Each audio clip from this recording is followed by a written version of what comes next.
Hi everyone, I'm Paula Moyer, HEROMOM. I want to tell you a little story about when I felt invisible. I know you're going to relate to this because you guys are like me. My mission is to help 100 hero moms in January of 2018 to get healthy and focus on losing that pound a day to meet their goals and make this a year that's not like the last year, right? Who wants to repeat a year that they didn't hit their goals? So we're moving away from that. My word for the year is self-responsibility, and that means it is up to me. I get to take control. That means nobody else gets to have a say in what my results are. Only I do. I'm taking responsibility for that, and I want you guys to do the same.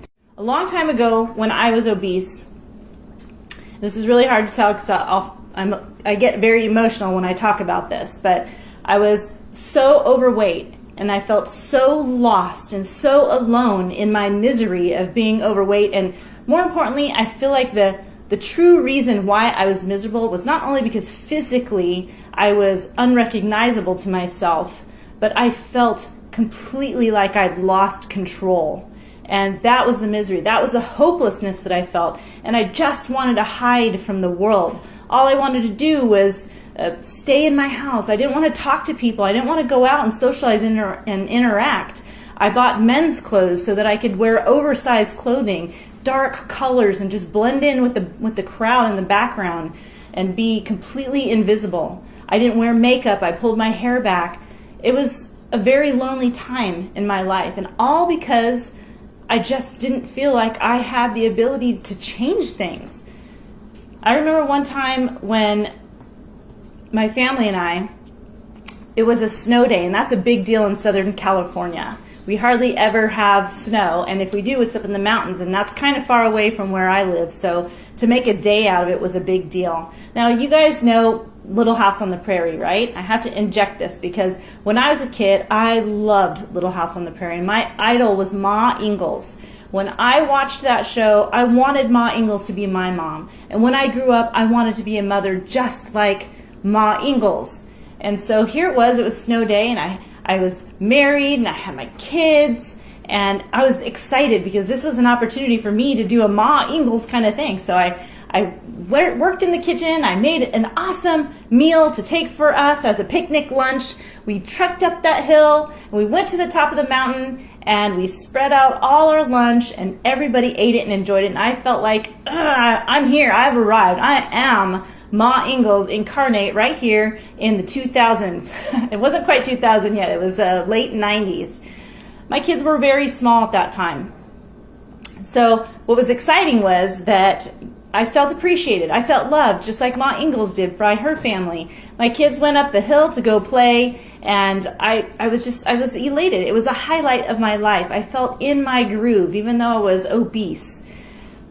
And then I wanted to run up the hill to see my kids playing. I wanted to run up there and be part of that experience.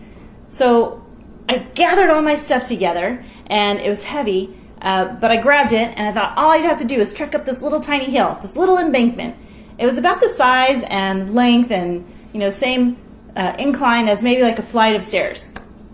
So I'm walking up there, and I get halfway up, and I'm huffing and I'm puffing, and my heart is beating, and I'm breathing really hard, and I start looking around thinking something doesn't feel right. Now, mind you, I'm not even 30 years old yet, and I feel like probably with somebody who's in their much later in life and they're having issues with their heart. I didn't know what was going on. I'm looking around and I see all these people around me, and nobody's looking at me thinking, is she okay? Is everything all right with her? She doesn't look okay. My heart was beating hard, and my ears were starting to go numb, and I could hear my heartbeat in my ears. I can see kind of this darkness starting to come in around me, and I didn't know what was going on. And I started breathing. Again, I felt this invisible feeling like nobody saw me. I thought that people didn't care about me because I was overweight, and it was a self-reflection of my own thoughts about myself.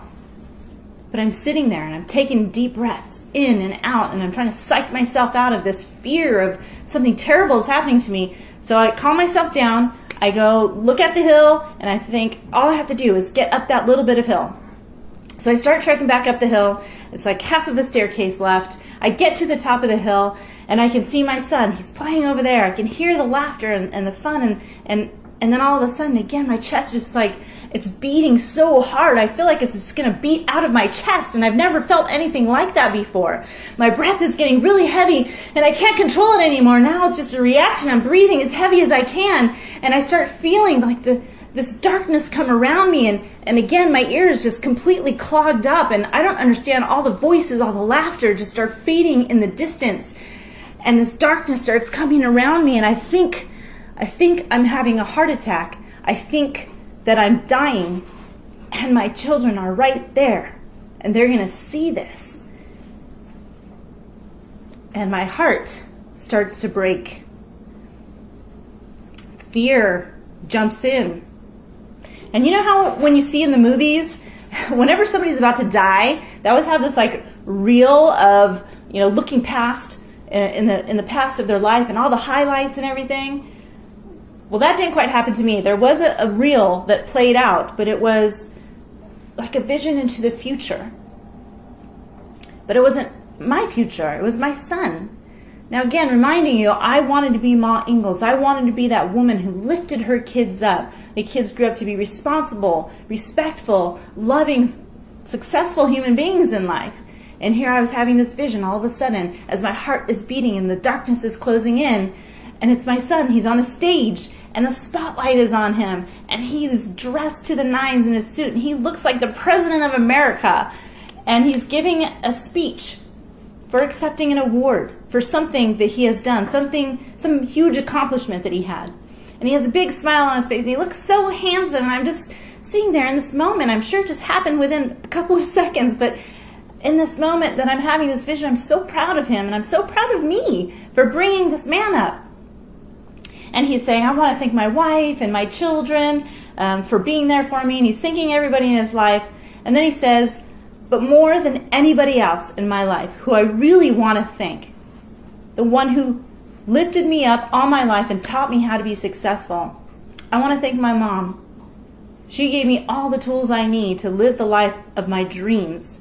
And I'm just picturing my smile and my joy just like huge. And I can't wait. And it's like the camera angle changes it. It's like it's following me from the back of my head. And as I'm walking up to the stage, going up the stairs, and going up to my son who's standing on stage accepting this award. And I'm smiling, and he reaches his hand out to me, and then the camera angle changes from the audience view and looks over at him and me on stage. And I look, and I'm shocked, because the woman who's standing next to him, she's not me. And I couldn't understand what happened. Why wasn't I there? Who was that stranger? And I realized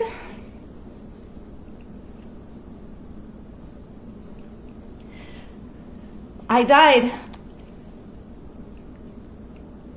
And somebody else came into his life and was his Ma Ingalls. She got to raise him. She got to build him up. She got to be the influence, and she got to be the one who made him the man that he was, standing on that stage. Because he was just a little child when I died. And I had to think, what did I contribute to his life?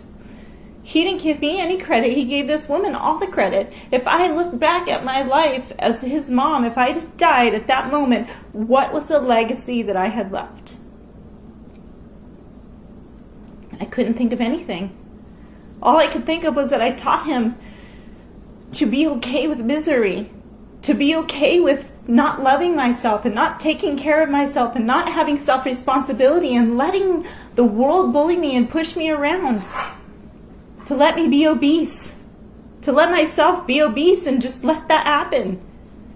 I decided from that moment, I came out of that vision. Obviously, I didn't die. Woo, thank goodness. But I came out of that vision. I got my composure back.